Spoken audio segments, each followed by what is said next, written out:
How does this MOOC work? First of all, you have to state your own learning objectives for this MOOC, and if you want, share them in the forum with other participants. Once you do that, you can choose the path you'd like to follow, considering the effort you want to put in. Why are we talking about different paths? Because you can choose from 3 different levels of involvement, even if there is no explicit distinction in the index of contents.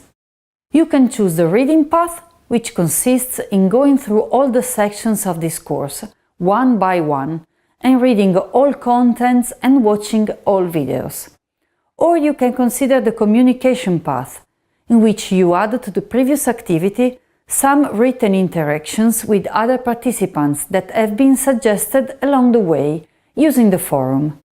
You can also choose the production path, which adds to the other path some activities you can perform to build your own courses, using templates and suggestions about new assessment strategies by the end of the course. The communication and production path activities are never mandatory. Feel free to consider them according to your specific objectives and the amount of time you can dedicate to this MOOC. Since you are free to jump from one path to another whenever it suits your needs, we didn't separate formally the path. If you want to get engaged in an activity or in a discussion, you are always free to do so. There is no grading for them, but we strongly believe they offer you a concrete opportunity to improve your knowledge. This MOOC is organized in 4 different weeks, plus an intro and a final section, focused on the pedagogical approach. This is week 0. It is an introduction to the MOOC and its structure.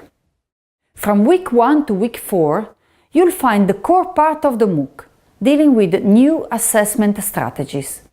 You'll start from concrete experiences and, through a deep reflection on them and a guided analysis of the theoretical background, you'll reach the hands-on part, in which you'll have the chance to start using this approach. The last section is focused on the pedagogical approach applied in this MOOC as a whole. This section has been designed and developed by the French Université Numérique Ingénierie et Technologie. In it, you will understand why is this MOOC designed with this structure, and you'll have the chance, as a teacher, to reflect on the design phase of a course in general. Okay, time to start now!